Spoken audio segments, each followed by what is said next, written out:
கிருஷ்ணாவோட friend வந்துட்டு அந்த மாப்பிள்ளை வீடை வந்துட்டு கரெக்டாக அவங்க ஃபஸ்ட்டு ஒய்ஃப் அதாவது ககனோட தங்கச்சியை பார்க்கறதுக்காக பூர்ணியை பார்க்கறதுக்காக வந்துட்டு கூட்டிகிட்டு போயிட்டுருக்காரு. இங்கே இவங்க மாப்பிள்ளை வீட்டுக்காரங்க வருவாங்கன்னு பார்த்துட்ருக்காங்க, வரவே மாட்டேங்கிறாங்க. இங்கே கிருஷ்ணாவோட அம்மா புலம்பிகிட்ருக்காங்க, இவங்க என்ன ஓவராக பண்ணிட்டுருக்காங்க, இப்படியே பண்ணிட்டு இருந்தேன், நான் என்னோட மருமக வீட்டுக்கு போயிடுவேன், என்னால் எதுவும் பண்ண முடியல அப்படி இப்படின்னு சொல்ல, போங்க கிளம்பி போங்க, போயிட்டா நான் திரும்பி இங்கே வரவே கூடாது, உங்கள் பையனை பார்க்குறேன்ட்டு எல்லாம். அப்படி ஒரு வேளை உங்கள் பையனும் வரணும்னு நினச்சா போயிடுங்க, ஆனால் யாருமே திரும்பி வரக்கூடாது. ஏன் நாத்தனார் வந்துட்டு 2வது மனைவியாக இருக்கிறதுக்கெல்லாம் நான் ஒத்துக்க மாட்டேன்.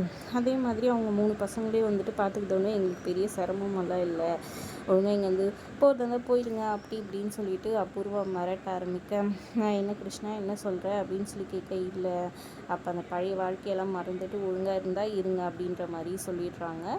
இதனால் அவங்க அம்மா வந்துட்டு கொஞ்சம் கடுப்பாயிடுறாங்க. குகன் வீட்டுக்கு வரவங்க வந்துட்டு மாப்பிள்ளையை வந்துட்டு காமிச்சு சந்தோஷமாக வந்துட்டு குகன் வந்து அவங்க தங்கச்சி கூட்டிகிட்டு வந்து காமிச்சு, என் தங்கச்சி கொஞ்சம் அடம் பிடிப்பாளே தவிர ரொம்ப நல்ல பொண்ணு, பிடெக் படிச்சுட்டு இருக்கா, இந்த வருஷம் முடிச்சிருவா அப்படின்னு சொல்லிட்டாங்க. மாப்பிள்ளைக்கும் ரொம்ப பிடிச்சிருக்கு, பொண்ணுக்கும் 2 பேருக்கும் பிடிச்சிருக்கு. இது கல்யாணம் பண்ணதுக்கப்புறமா கூட படிக்கட்டும், அவங்களே கூட படிக்க வைப்பாங்க அப்படின்ற மாதிரி கூட்டிகிட்டு வந்தவர் சொல்லிட்டு இருக்காரு. எல்லாமே சந்தோஷமாக நல்லபடியாக நடந்துட்டுருக்கு, எங்களுக்கும் சம்மதன்ற மாதிரி சொல்லிட்டு இருக்காங்க. அப்போ பார்த்திங்கன்னா கரெக்டாக இவங்க வந்துட்டு ரொம்ப தேங்க்ஸ் அங்கிள் அப்படின்னு சொல்லிட்டு குகன் சொல்ல, பரவாயில்லப்பா உங்கள் அப்பாக்காக இது கூட செய்ய மாட்டேன்னு சொல்லிட்டு சொல்ல, உடனே கோவம் வந்தது குகனுக்கே. என்ன சொன்னீங்க, அந்த ஆளுக்காகவா?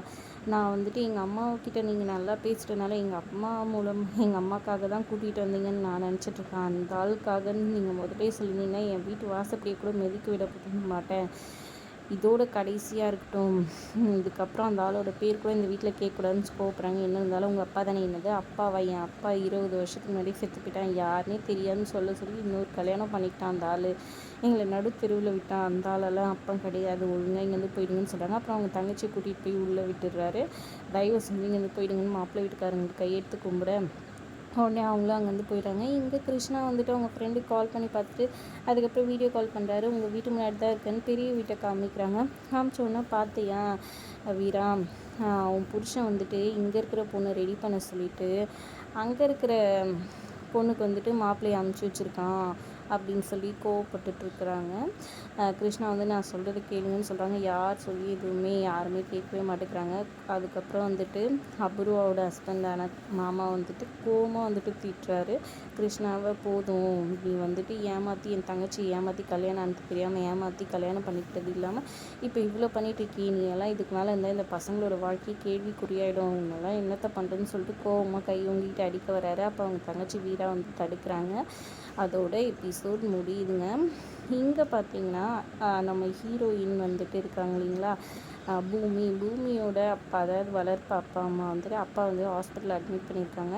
என்னாச்சுப்பான்னு சொல்லி போய் கேட்க அவங்க வந்துட்டு பூமியோட அந்த பரதநாட்டிய இது வந்துட்டு ஃபோட்டோவெல்லாம் வந்துட்டு பேப்பரில் வந்துருக்கு, அதை பார்த்து சந்தோஷப்பட்டிருக்காரு. இதை பார்த்த சந்தோஷத்தில் எனக்கு கொஞ்சம் ஹார்ட் வேகமாக துட்டுருச்சுமா, வேறு ஒன்றும் இல்லைன்னு சொல்லிட்டு இருக்காங்க. என்னப்பா நீங்கள் இந்த டைமில் இப்படி பேசிட்டு இருக்கீங்கன்னு கொஞ்சம் இதுவாக வராங்க. அப்புறம் டாக்டர்கிட்ட என்னாச்சுன்னு கேட்க, இந்த மாதிரி அவருக்கு வந்து ஹார்ட்டில் ப்ராப்ளம் இருக்குது, சர்ஜரி பண்ணி ஆகணும், இல்லைனா அவர் உயிர் பழக்கவே மாட்டார்னு சொல்கிறாங்க. அப்போ சர்ஜரி பண்ணிவிடுங்கன்னு சொல்கிறாங்க. என்கிட்ட 5 லட்சம் தேவை அதுக்கு அப்படின்னு சொல்கிறாங்க. அதை கேட்டவொடனே ஹீரோயின் ஷாக் ஆகிடுறாங்க. என்ன பண்ணணும்னு தெரியாமல் சொந்தக்காரங்கிட்டே எல்லாருக்கிட்டையும் கேட்குறாங்க. யாருமே இல்லைன்னு சொல்லிடுறாங்க. என்ன பண்ணுறதுன்னு தெரியாமல் சின்ன வயசில் அவங்க அப்பா வாங்கி போட்டு அந்த செயினை வந்துட்டு எடுத்துக்கிறாங்க. வீட்டில் இருக்க நகைங்க, அவங்க போட்டிருந்த நகை எல்லாத்தையும் எடுத்துகிட்டு போய் விற்கிறாங்க. அதெல்லாம் சேர்ந்து ஒரு 80,000 தான் வருது.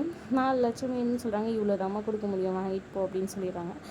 அப்புறம் அதை வாங்கிக்கிட்டு போயிட்டுருக்காங்க. பூமி எப்படி காப்பாற்றுறது அப்பான்றதை புரியாமல் குழம்பி போயிருக்காங்க. பொறுத்திருந்து பார்க்கலாம் பூமி எப்படி வந்துட்டு பணத்தை வந்துட்டு திரட்ட போகிறாங்க, அவங்க அப்பாவோட உயிரை எப்படி காப்பாற்ற போகிறாங்கன்றதை பொறுத்திருந்து பார்க்கலாம். இந்த வீடியோ பிடிச்சிருந்தா லைக் பண்ணிக்கோங்க. தேங்க்ஸ் ஃபார் வாட்சிங்.